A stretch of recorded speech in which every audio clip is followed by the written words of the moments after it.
Encantados de poder saludarles en este programa, Libros que Inspiran. Nos gusta muchísimo el programa porque estamos aprendiendo un montón. Ya llevamos, madre mía, ya el tiempo ya se pasa volando, ¿no? Sí, media docena, ¿no? Sí, bueno, menos. tenemos Bueno, que más.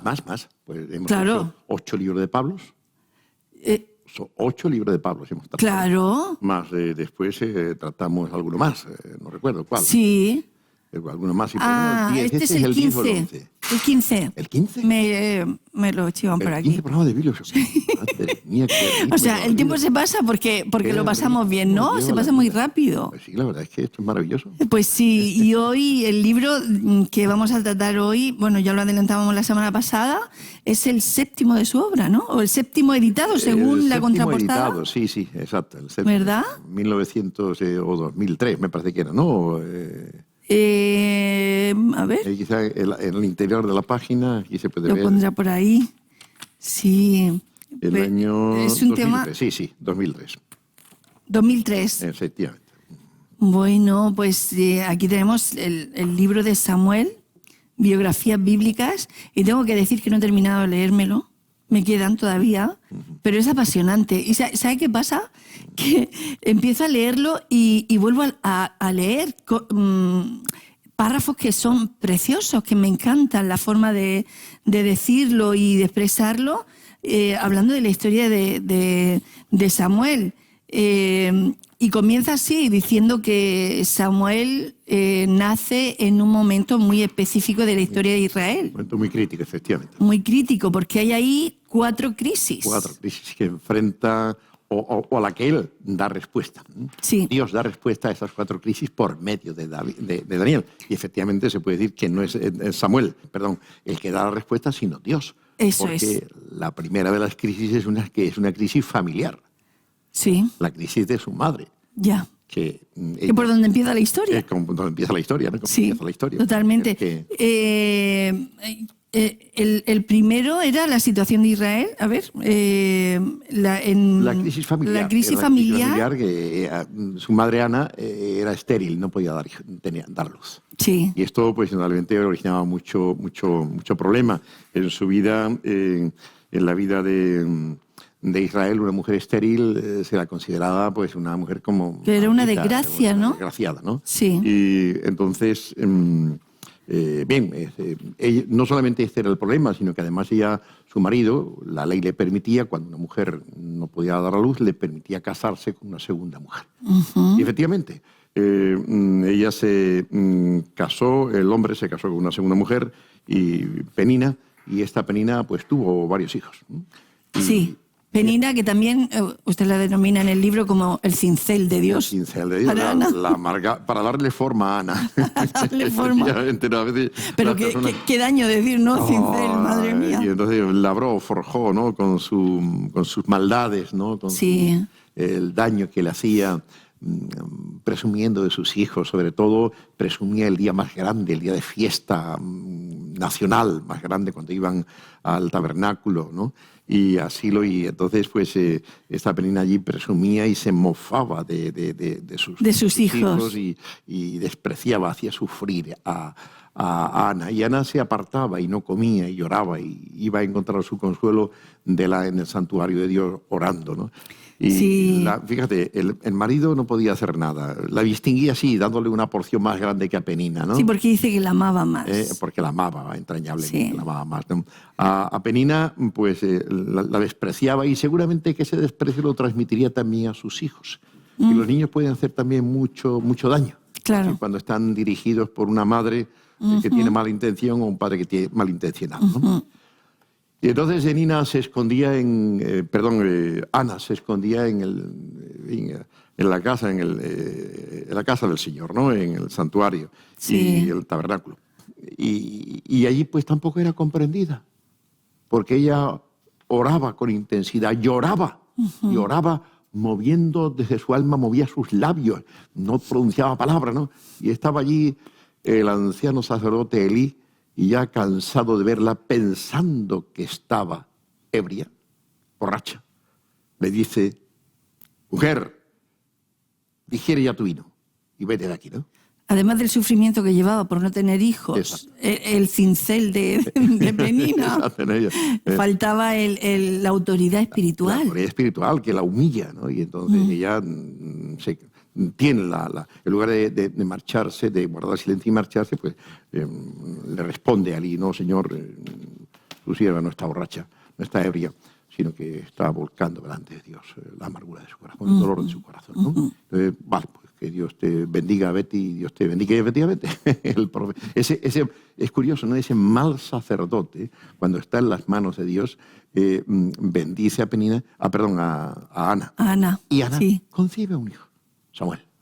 Dios la escuchó, dice ahí. ¿No? Dios la escuchó y entonces pues ahí se soluciona el problema de esta familia, el problema de esta mujer. Y surge la pregunta para las mujeres cristianas de hoy: ¿a dónde vamos cuando no nos entendemos con nuestra suegra? O con nuestro suegro, o con nuestra cuñada. Claro. ¿A dónde vamos cuando no nos entendemos con alguien de nuestra familia o con los vecinos? Ana iría a Dios. Ana buscaría en Dios la solución a su problema, ¿no? Bueno, cita aquí en el libro que no fue a quejarse a su marido Elcana. No. Porque quizá... Ya no tenía sentido. El hombre decía: ¿qué hago yo? El hombre sabía que no podía hacer nada. Yo le decía: no te valgo yo más que 4 hijos o 10 hijos, ¿no? Sí. Pero no le bastaba el amor. Era consciente del amor de su marido, pero ella quería tener hijos. Porque, claro, viuda, ella, en aquel Israel, en aquel mundo, era un futuro muy triste, ¿no? Claro. Además, las mujeres israelitas tenían también la esperanza de ser la madre del Mesías. Sí, sí. Entonces, cuando esta idea en los círculos espirituales, donde había verdadera espiritualidad, pues era un sueño, era una cosita más, una razón más para ser madre. Claro. Y Ana no podía. Entonces Dios interviene y soluciona su problema. Y vemos aquí pues la importancia de orar, de buscar a Dios y exponer delante de Dios nuestros problemas. Y aunque parezca que no tenemos, que Dios no nos escucha, que el cielo está de bronce, ¿no? Sí, Dios escucha. Y Ana promete aquel día pues dedicar, si Dios le da un niño, dedicarlo a Dios. Vaya, qué valiente, ¿no? Tremendamente valiente. Qué valiente. Entonces, después de tanto ruego. Después de tanto ruego, efectivamente. Y aquello era, para una persona piadosa, espiritual, era una palabra muy seria, ¿no? Y entonces pasan los años, cuando ya lo desteta, ¿no? Y en aquella época le daban el pecho al niño hasta los 4 o 5 años, ¿no?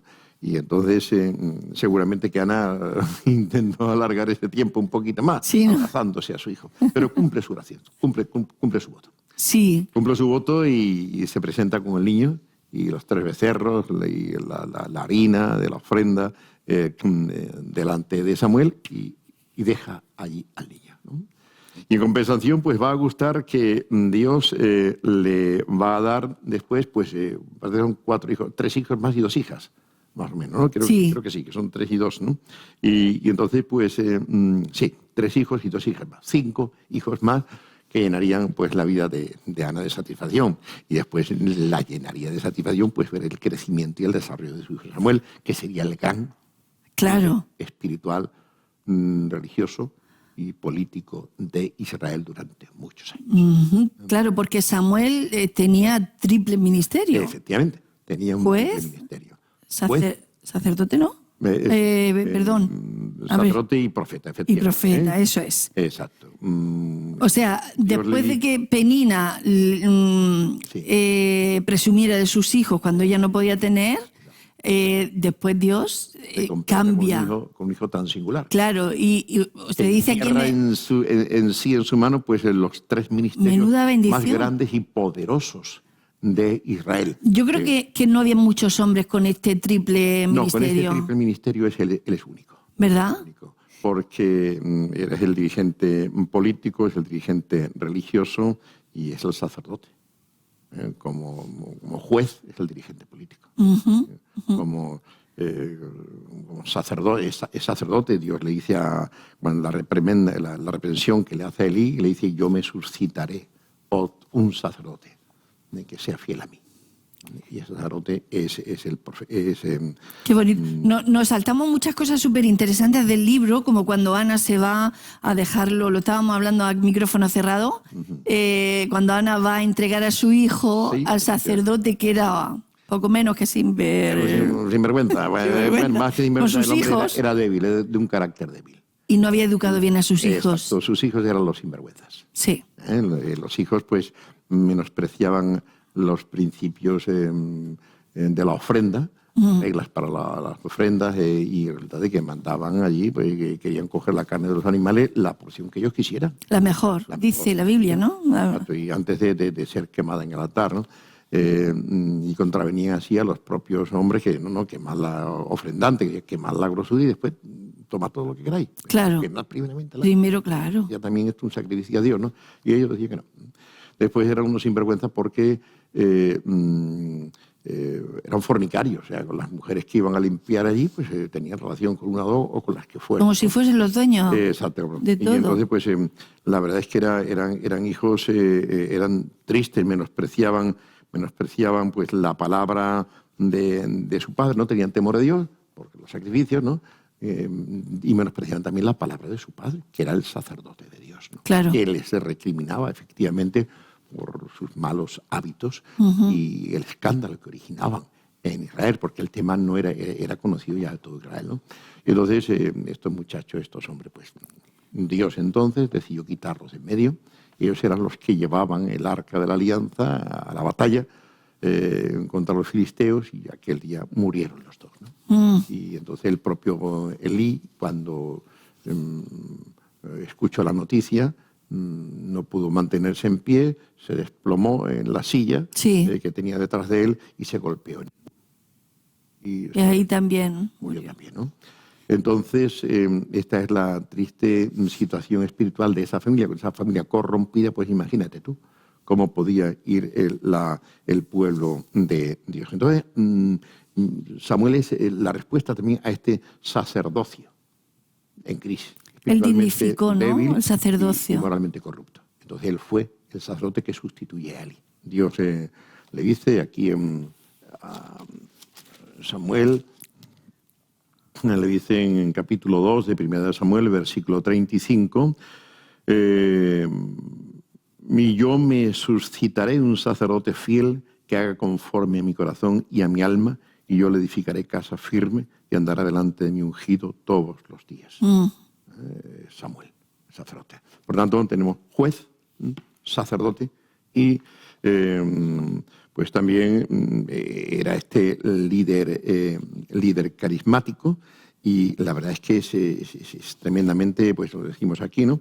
Es muy especial la situación de este hombre, que después también pues dignifica los ministerios que va llevando adelante y conduce al pueblo a un reencuentro con Dios. Bueno, es que se encuentra un panorama desolador en todos los aspectos. En todos los aspectos, ¿no? Y él empieza desde pequeñito.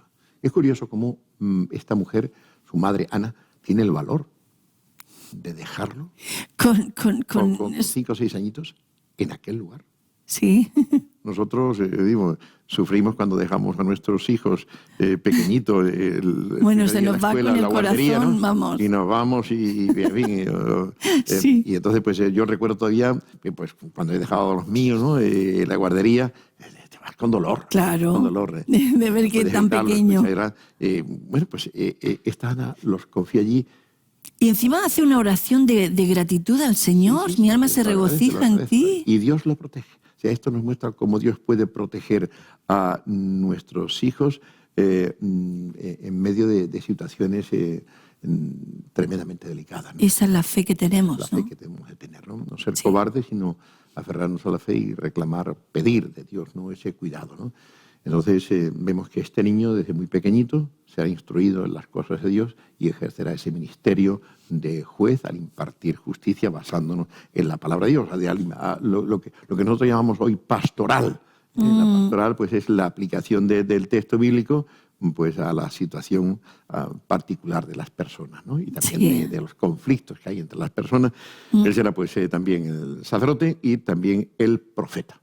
Dios profetizará por su boca y será el predicador por excelencia del pueblo y provocará, pues, conducirá a Israel a un reencuentro con Dios. Esa y todo nace del vientre de esa mujer que no podía tener hijos. Ese dolor. Wow. Y que tanto sufrió. Bueno, ahí en el libro dice que el cincel no dura para siempre. No, sino que llega un momento. Sí. Que el cincel de Dios. En el momento duele. No puede ser duro. Sí, pero después ves, por ejemplo, en esta situación de los hijos de Penina no se habla nada. No, nada, pasa. Y si se hace referencia a ella, es simplemente porque por su relación negativa, en este caso, con Ana. Vaya. En la Biblia lo que interesa son esas personas que tienen una relación con Dios. Y los casos negativos, bueno, pues el rey Herodes o Pilato, solamente se les cita en cuanto y tanto son instrumentos de Dios, pues en su relación con Jesús, ¿no? Con el pueblo, ¿no? Y este es el caso, ¿no? Entonces, la verdad es que es algo, pues eso, muy interesante, porque cuando llega Samuel nacionalmente, cuando ya crece y le empieza a ejercer de juez y de profeta, el panorama que se encuentra nacionalmente es horroroso. El último de los jueces, Sansón. La vida de Sansón fue un poquito problemática. El nombre era que todo se lo tomaba, por así decirlo, a cachondeo. Sí, Sansón no solamente era fuerte, sino que era un chistoso de padre y señor mío. Lo vemos cuando cuenta sus acertijos. Sí, es verdad. Un viva la vida como ese era el centro de la fiesta. Sansón era el centro de la fiesta. Nunca lo había visto yo así a Sansón. Pues sí, era el centro de la fiesta. Y después era un mujeriego de padre y señor. No, sí, eso se notaba. Padre y señor, ¿no? Entonces, pues utilizaba la relación con las mujeres. No obstante, así, Dios se valía de eso para llevar adelante su obra, ¿no? Y finalmente, pues una mujer es la que le traiciona y así pierde él, pues, su ministerio, ¿no? Cuando muere Sansón, pues vuelve otra vez el declive espiritual del pueblo, de la nación, porque mientras que vivía ese juez de turno divinamente suscitado, más o menos andaban derecho, pero después cada uno empieza a andar de nuevo como le da la gana. Claro, se queda como al principio, que dice que en Israel no había rey y el pueblo hacía lo que quería. Lo que quería, cada uno lo que quería. Entonces resulta que después de Sansón el paisaje es muy lamentable, porque resulta que se nos narra al final del libro de los jueces, tras la muerte de Sansón, el suceso con la tribu de Dan, que va buscando unos territorios y se encuentra a un levita que ha sido hecho sacerdote por un tal Micaías, y para dar culto se ha fabricado unos ídolos que reflejan o quieren dar forma a Dios, a Jehová, al verdadero Dios, ¿no? Y entonces resulta que vemos cómo los propios sacerdotes incurren en la idolatría. Totalmente. Pero ya no una idolatría a otros dioses, sino hacen ídolo del propio Dios, de Jehová. Haciéndole imágenes. Qué tremendo. Entonces, esta es la historia triste, la que se encuentra al pueblo.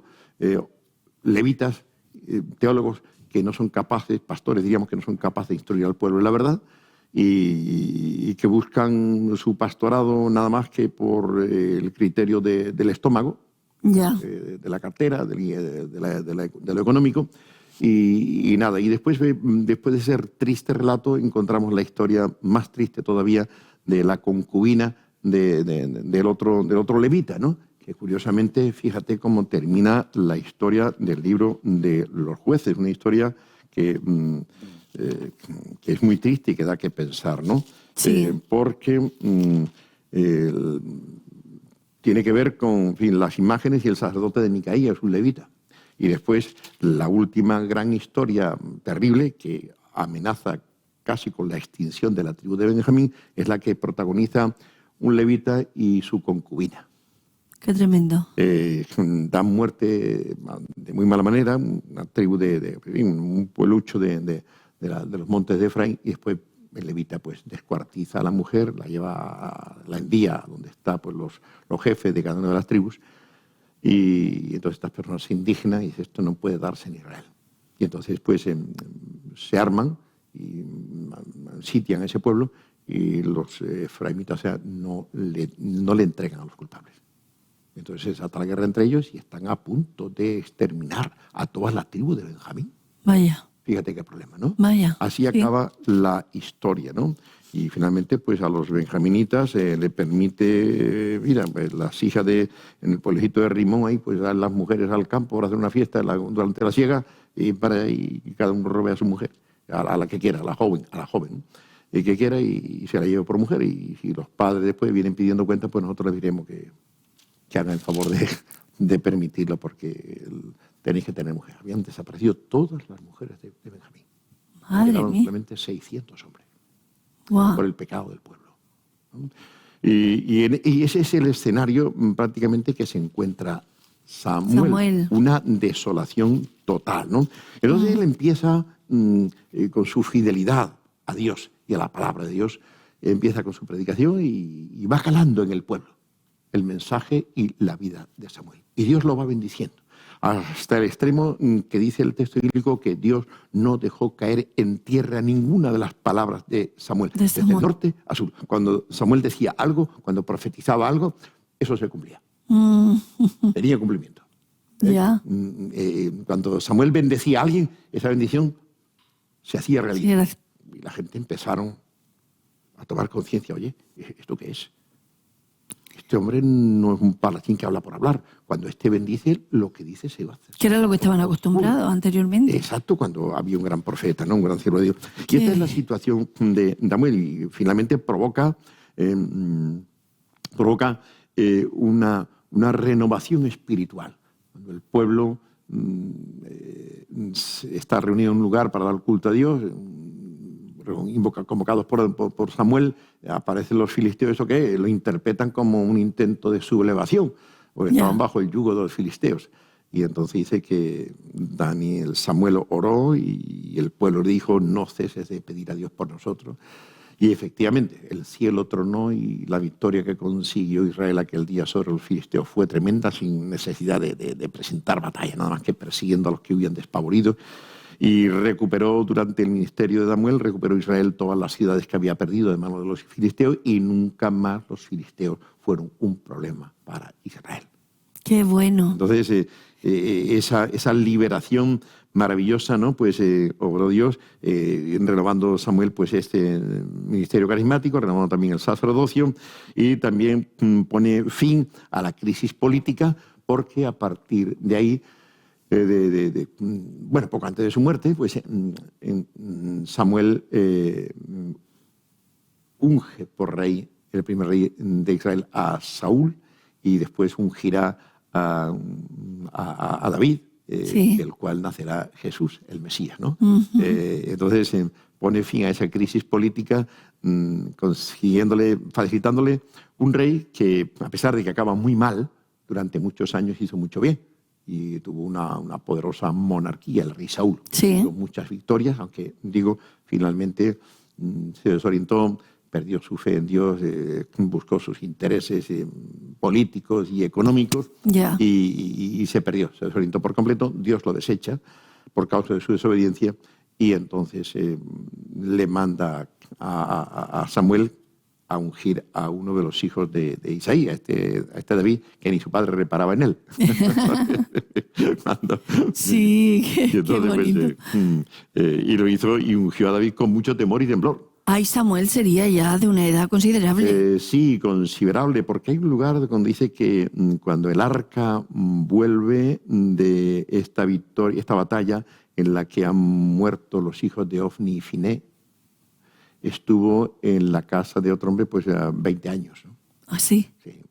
Bueno, el arca se refiere. El arca. Han pasado ahí 20 años, y o sea que ya Samuel estaba bien entrado en años. Y cuando Samuel unge a David por rey, ya es un anciano. Claro. Es un anciano porque Saúl gobernó también muchos años, ¿no?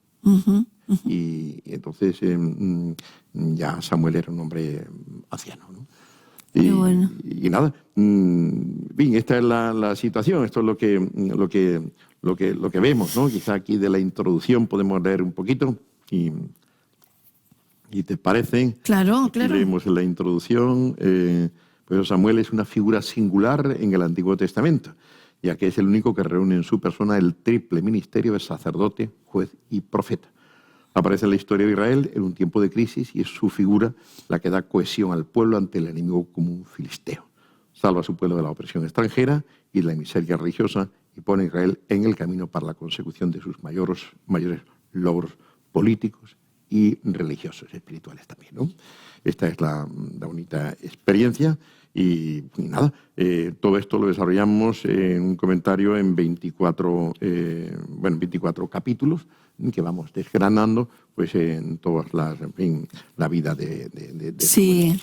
La verdad vida de Samuel. Se empieza a leer el libro, este libro se empieza a leer y te engancha desde el primer momento, desde la introducción, por supuesto. Por ejemplo, podríamos leer, o si le parece, le puedo leer yo lo del índice, los capítulos que tiene. Por ejemplo, la madre de Samuel, el segundo capítulo es la cuádruple victoria de Ana, el tercero, Ana se despide de su hijo, el secreto del éxito de Samuel, contento en un lugar para el descontento, es el quinto. Sí, de la situación de crisis. Donde él estaría viviendo. El 6, Dios llama a Samuel. Un ministerio de gran bendición, el 7. El profeta y la palabra de Dios, el 8. 3 señales de un verdadero profeta, el 10. Esto de Dios llama a Samuel, ¿no? Es un capítulo también muy importante. Sí. Muy importante porque aquí vemos también uno de los principales secretos de su éxito. Y es que Dios le llama. Él no quiere ser profeta. Simplemente Dios lo ha escogido desde el vientre de su madre para este ministerio, ¿no? Y esto es importante para los pastores hoy día, también para cualquier siervo de Dios que quiera. Una cosa es querer servir a Dios y otra cosa es que Dios nos permita servirle. Hay muchas personas que después de una conversión inmediatamente quieren servir a Dios. Claro. Y es un seminario más cuidado con eso. Cuando el endemoniado gadareno, ¿no? Experimenta su liberación, inmediatamente le pide a Jesús que le deje ir con él. Y Jesús no se lo permite. Claro. Entonces vemos ahí un hombre que quiere ser discípulo de Jesús y quiere predicar. Porque él ha experimentado tanto bien que siente la ansiedad de dar a conocer eso a otros hombres. Y Jesús le dice, no, tu lugar no está junto a mí. Pero vete a tu casa. Y cuéntalo. A tu familia, a los tuyos, y cuéntalo. Ese era su ministerio. Ese era su ministerio. Entonces el hombre se fue prácticamente por toda la Decápolis. Primeramente fue a su pueblecito de Gergesa, ¿no? Y después fue por toda las 10 ciudades, ¿no? Esa provincia especial, y el hombre no para de predicar. Entonces eso también es muy importante que lo tengamos nosotros. Claro. ¿Vale? Si alguno desea obispado, buena obra desea, dice el apóstol Pablo también, ¿no? Pero es necesario que lo claro, hay un sea, pero. Y ahora viene la recomendación, o sea, la exigencia. Entonces, tenemos que ser honestos y decir, soy yo capaz de cumplir eso, me ha capacitado a mí, siento yo de Dios el llamado. Exacto, o el llamado. Lo sienten por otra causa. A veces, en fin, hay personas que entran en los seminarios, ¿no? por diferentes razones, por razones que no son, en fin, algunos porque pues no les gusta nada, no saben qué hacer en la vida, ¿no? Y bueno, pues están en el paro obrero y bueno, pues me voy al seminario. Ya. Está bien ir al seminario para estudiar teología y sobre todo que nos lo permiten, ¿no? Vale, eso es estupendo. Pero ir al paro obrero porque no, para ser pastor, porque no tiene... Eso no. O para hacer otra cosa. No, si no hay llamado... Eso no es eso. Sino que por eso los seminarios nuestros, cuando alguien solicita entrar en el seminario para pastor, lo primero que hacen es, pues, exigir cartas de los pastores y de alguien, 2 o 3 que conozcan bien al interesado y que, en fin, que relaten pues su vida, el devenir de su vida espiritual. Sí, está para ver si está cualificado. Samuel, él no quiere, o sea, él no se ofrece siquiera, es llamado por Dios. Dios en este caso, de una manera maravillosa, lo llama 3 veces. Samuel, y él ni siquiera conoce la voz de Dios. Hasta que Elí tremendamente tuvo discernimiento espiritual en ese momento, 3 veces. Pues mira, cuando te vuelva a llamar otra vez, di tú, habla, Señor, que tu siervo escucha. Y qué bonito. Efectivamente se produce. Bueno, se da cuenta a la tercera, Elí. A la tercera, Elí se da cuenta a la tercera. ¿No se dio cuenta a la primera? A lo mejor de ahí viene eso de a la tercera va la vencida, ¿no? Pues lo mismo. Y efectivamente, ¿no? Pues, sí, qué bueno que Dios llama a Samuel. Ahí empieza la historia de este jovencito que, de hecho, era uno de mis héroes. Cuando yo me convierto con 18 años, uno de mis héroes era Samuel. Samuel. Porque tenía el privilegio de estar en el santuario de Dios, sirviéndolo, limpiando, arreglando las cosas, guardando los útiles, los utensilios, ¿no? Y por eso yo, cuando estaba en la iglesia, le decía a mi pastor al principio, el culto, pastor, ¿qué hago? ¿Qué puedo hacer? Iba yo al pastor. Y entonces el pastor decía, no, vaya usted para allá, haga esto, lo otro. Y ya después más adelante me decía, póngase usted en la puerta, por favor, a saludar a la gente, a dar la bienvenida a la gente. Y yo voy en la puerta a dar la bienvenida a la gente. Qué bueno. Buenos días. Lo que sea. Y después pues, recogía a los niños para la escuela dominical en coche, ¿no? Y después los devolvía a su casa. Y hacía eso con la máxima satisfacción. Recuerdo que otros cristianos de la iglesia, cuando se le pidió que fueran con sus coches a recoger a 3 o 4 niños, ¿no? Vivían no muy lejos, un par de kilómetros, pues resulta de que en absoluto, yo he comprado mi coche para mí, no monto a nadie en mi coche. No. Y entonces, claro, el coche de mis padres y nuestro coche, no. Mi hermano cogía un coche, o yo iba con el coche de mis padres, y si había necesidad de recoger a más, pues o mi hermano o yo cogíamos el coche de la misión y nos desplazábamos con los 2 coches a recoger a distintas familias, ¿no? Y esa disposición siempre Dios la respalda y la bendice. Exacto, y eso era para mí de limpiar, de pasar la aspiradora por las moquetas. Sí. Es que me encantaba, nunca fue para mí eso un motivo de y yo pensaba en Samuel. Samuel. Aquí está Samuel, gloria a Dios. Podría dar en las cosas. Qué bueno. Por eso no hacen falta más Samueles en nuestras iglesias. Claro que sí. Que pongan las sillas en orden. Había otros hermanos en la iglesia, yo no los comprendía, nunca les decía nada. No me atrevía, pero es que no los comprendía. Ya. Había desorden, a veces venían y teníamos fiesta de Navidad, venían 400 españoles, ¿no? O sea, se les ofrecía comidita, café, dulce y demás. Y entonces resulta que había mucho desorden, había que limpiar. Y había algunos miembros de la iglesia, éramos una iglesia pequeñita, que no movían ni un dedo. O desaparecían, ¿no? O desaparecían. ¿Cómo es posible? Suele pasar. ¿Cómo es posible que no se den cuenta que hay cosas que hacer, no? Sí. Y salía todo eso de corazón y con la mayor satisfacción. Sí, yo me acuerdo de un tiempo que tuvimos oración los sábados a las 7 de la mañana.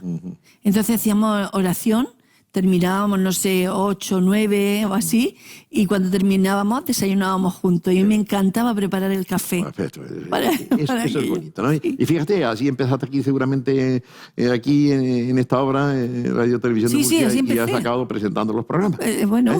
Pues así, eso es lo que vale. Esos son los que empiezan sirviendo.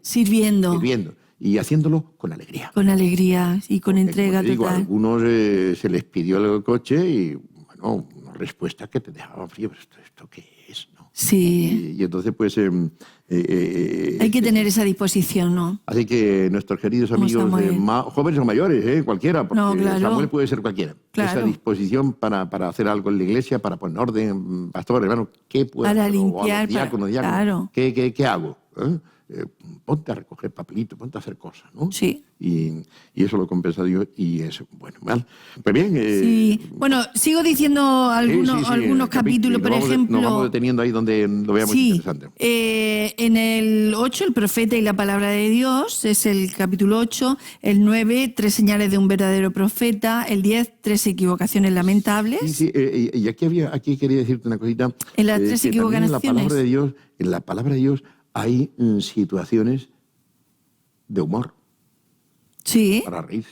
Sí. Y en este capítulo 8, pues, que es en el capítulo 5 de Samuel, pues vemos una cosa pues graciosa, ¿no? El dios de los filisteos era Dagón. Sí. Y resulta que, pues bueno, se llevan el arca de la alianza, que era lo más sagrado que tenía Dios, porque Dios hablaba desde el arca de la alianza, era él, así lo había dicho. Se lo llevan y como un triunfo de guerra y lo ponen junto al dios Dagón en su templo. ¿Vale? Sí. Como aquí está. Ya. Tú eres superior al dios de los hebreos, ¿no? Y resulta que la historia es interesante. Es muy interesante y muy inspirador también. Muy inspiradora, ¿no? Dios ídolos. Dice, cuando los filisteos capturaron el arca de Dios, la llevaron desde Ben-Ezer a Asdod Y tomaron los filisteos el arca de Dios y la metieron en la casa de Dagón, el dios, y la pusieron junto a Dagón. Y cuando el siguiente día los de Asdod se levantaron de mañana, y aquí Dagón postrado en tierra delante del arca de Jehová. Y tomaron a Dagón y lo volvieron a su lugar. Y uno dice, bueno, si se puso ahí solo, ¿qué ha pasado? ¿Por qué no pudo volver a su lugar? ¿No? ¿Qué ha pasado? Pero es más gracioso lo que sigue adelante. Dice, y volvieron a su lugar. Y volviéndose a levantar de mañana el siguiente día, y aquí que Dagón había caído postrado en tierra delante del arca de Jehová. Y la cabeza de Dagón y las 2 palmas de sus manos estaban cortadas sobre el umbral, habiéndole quedado a Dagón el tronco solamente. O sea, esto para morirse de risa, ¿no?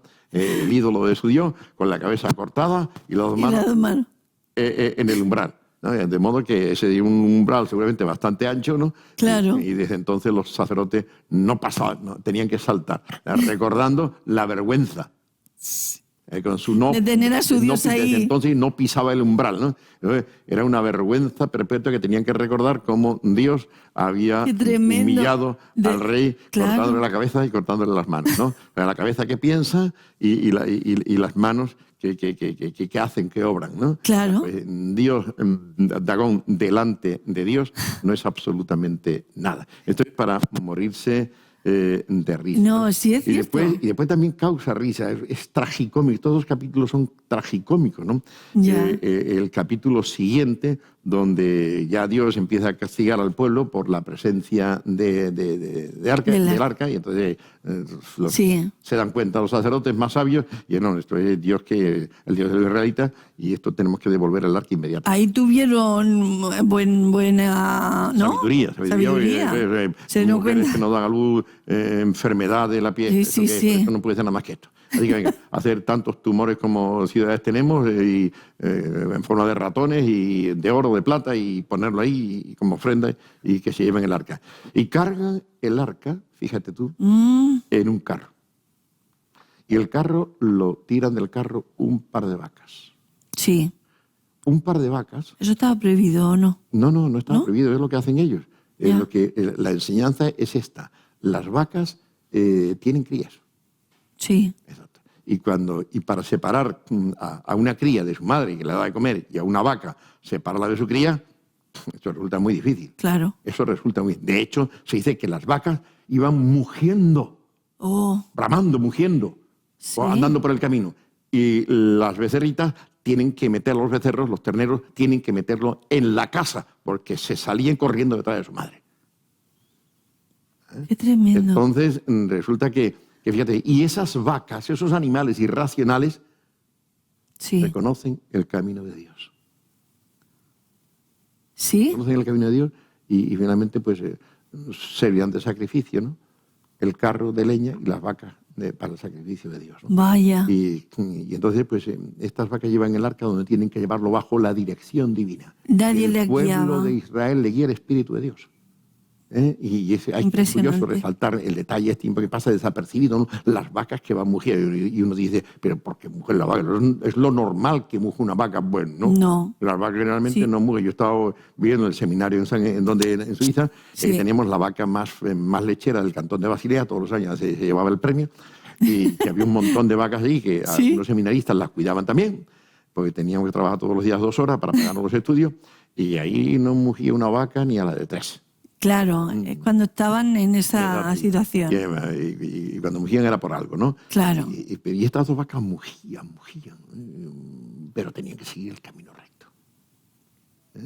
Les pasaba como a el profeta Balaam, que quería maldecir a Israel. Con el asno, ¿no?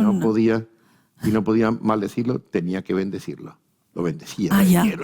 Y estas vacas pues querían irse con sus terneros para darle de comer a sus terneros y nada, el Espíritu las guiaba. ¡Qué tremendo!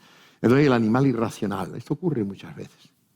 El profeta Isaías lo dice. El buey y el asno conocen el pesebre de su amo, pero Israel no conoce a su Dios. A su Dios, ¿no? Qué triste, sí. Entonces es algo tragicómico.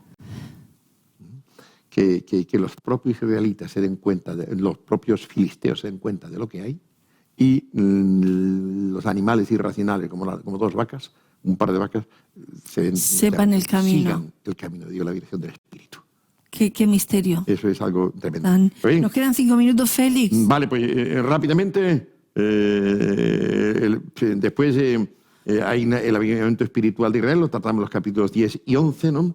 Sí. Y después vienen los momentos dolorosos, el momento doloroso en la vida de Samuel, la dolorosa realidad de los hijos de Samuel. Los hijos de Samuel son también 2 muchachos que, como los de el anterior sacerdote Eli, sí, andarán muy mal.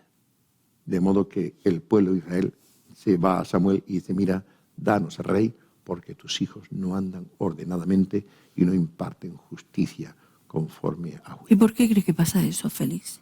Bueno, pues no lo sabemos. Se esgrime que tal vez Samuel estaba muy ocupado con su ministerio, ¿verdad? Pastor, y yo creo que también descuidé a mis hijos, a mi familia. Ay, sí, hay más de un pastor que tiene ese daño. También, ¿no? Sí. Yo he tenido que aprender que primero es Dios, después es mi familia y después es la iglesia. Y muchas veces nosotros poníamos a Dios en primer lugar, en segundo lugar la iglesia y después la familia. Por último, la familia. Es un tremendo error. Sí. Tu primera obligación es para con Dios, la segunda es para con tu prójimo más cercano, que es tu familia, y la tercera es para la iglesia. Por tanto, tu familia no debes pastorear la iglesia en menoscabo del cuidado de tus hijos. Claro, porque luego pasa factura. ¿Le pasó esto a Darío? Pues es posible, no lo sabemos. Lo cierto es que los muchachos eran avaros, aceptaban pues, el cohecho, ¿no? Las dádivas, ¿no? Y es que los hijos constituyen siendo pues, para nosotros un enigma. Después hay un momento más difícil también en la vida de Samuel, y es en el capítulo 13, cuando ya pues, Israel le pide rey. Y entonces Samuel se indigna porque él quería mantener la teocracia, claro, y no la monarquía, y entonces yo dije: no te preocupes, déjalo. No te han rechazado a ti, me han rechazado a mí. Yo, no obstante, los guiaré, les ayudaré y estaré con ellos, pero el rey hará de las suyas, como ha hecho el rey nuestro también, ha hecho de las suyas. Sí. Y es que los reyes suelen hacer de la suya, tristemente. Sí, son una pena. Así, ¿no? Y finalmente, pues sí, encontramos a Samuel con mucha sabiduría, quitándose de en medio. Y les dice a Israel: vale, tenéis ahí vuestro rey, que va delante de vosotros a librar las guerras, a solucionar los conflictos bélicos, y tenía mis 2 hijos que actúan de jueces. Yo ya soy anciano, me retiro. No como los políticos de hoy en día, ¿no? Y le dice al pueblo: si tenéis algo contra mí, si pensáis que yo me he llevado algo de vosotros, algún asunto económico, por favor, decidlo en la asamblea. Sí. Y nadie levanta su voz porque reconocen la tremenda honradez. Bien, vale, pues yo no pecaré contra Jehová dejando de orar por vosotros. Qué bueno. Yo hago en esta iglesia, pues, gracia a la que me comprometí, lo que hago. También orar por esta última iglesia mía de la que me despedí, pues, muy bien, muy contento, y creo que es lo que tenemos que hacer los pastores también, ¿no? Saber quitarse cuando Dios lo dice. O sea, yo me he jubilado a los 65 años, creía que era lo que tenía que hacer, el momento oportuno, y a veces pues el error de que podemos cometer los pastores es el de no quitarnos de en medio en el momento oportuno. Claro. No quitarnos de en medio a tiempo. Y conozco pastores que han pastoreado hasta con cierta amargura. Me lo decía uno: ¿te jubilas? Sí. ¿Qué edad tienes? 66. Y pues eso, y él tenía 74. Me dice: pues eso es lo que yo tenía que haber hecho. Claro. Y no que se marchó de mala manera de una iglesia que él había fundado y la habían echado a la calle como es una pena. Una pelota vieja, ¿no? Claro. Y entonces Samuel sí se quita de medio. Y no se quita de medio con amargura, por récord, sino continuando, pues intercediendo por ellos. Ese compromiso, ¿no? Es un gran hombre. Qué es una bueno. de las grandes figuras del Antiguo Testamento. Respuesta a esas 4 crisis. La crisis de su familia. Bueno, él es la respuesta de Dios, ¿no? Sí. Pero después da la respuesta, pues eso, al ministerio de los jueces, al ministerio de los sacerdotes y también al ministerio de los profetas, porque dice la Biblia que en aquellos días de Elí escaseaba la palabra. La palabra. No había profeta. Qué dolor leer entonces, eso, ¿no? Con él llega la palabra de Dios. Qué bueno. Con él llega la palabra de Dios y el pueblo siente que Dios está con ellos de nuevo.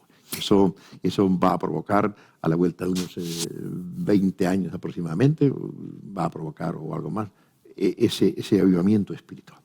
Pues eso y mucho más lo que se van a encontrar aquí en este libro. Si alguien lo quisiera adquirir... Pues que llamen aquí o a mi teléfono particular, móvil, 679 28 64 93. O también que llame me escriba a mi email, mi correo electrónico, F de Félix, y todo en minúscula, F y seguido, gonzalezmoreno@hotmail.com. Repito el teléfono, 679 28 64 93. O si nos está viendo por este programa, o sea, por Radio Televisión de Mujeres, que te llamen a ti. Claro, a la casa, ¿no? Incluso pueden llamar ahora, que vamos a estar por aquí, ahora que terminamos, también estamos aquí para atenderle. Un libro que merece la pena tenerlo, la verdad, porque engancha desde el principio y que trae sabiduría y mucha enseñanza para nosotros hoy. Para nosotros, efectivamente. Que no es solamente historia, no. Ni de Israel, sino... La palabra de Dios, como dice el apóstol Pablo, aludiendo a las escrituras antiguas, ¿no? El Antiguo Testamento se escribió para nuestra enseñanza. Entonces yo siempre procuro establecer un puente entre el ayer de la palabra y el hoy. Claro. Que nos dice esa palabra de ayer, que nos dice hoy. Hoy, exacto. ¿Qué enseñanza podemos sacar de ella, ¿no? Y este libro está lleno de preciosas enseñanzas. Sí, bueno, la parte de Penina a mí me ha encantado. Bueno, lo de Penina es ya muy particular, ¿no? Esa mujer que está allí, o sea, cómo le amargan la vida. Sí. Esto es lo que nosotros llamaríamos hoy maltrato. Claro. Maltrato. Claro, psicológico. Sí, sería así. Pero un auténtico caso de maltrato. Totalmente. Y él lo tuvo que sufrir ahí. Y este Samuel pues sufre una especie de maltrato espiritual, en algún sentido, con aquel Elí débil, sacerdote, y aquellos dos hijos que son dos sinvergüenzas. Léanlo, mejor que lo lean y que lo disfruten como yo lo estoy disfrutando, y nos tenemos que despedir. Hasta aquí Libros que Inspiran. Pues nada, por mi parte muy contento de haber estado de nuevo aquí Igualmente. contigo, Pepi, haciendo este programa, y mis mejores deseos de bendición para todos nuestros telespectadores. Pues hasta la semana que viene, si Dios quiere, en otra edición de Libros que Inspiran con el pastor Félix González. Sigan con nosotros aquí en Radio y Televisión Vida.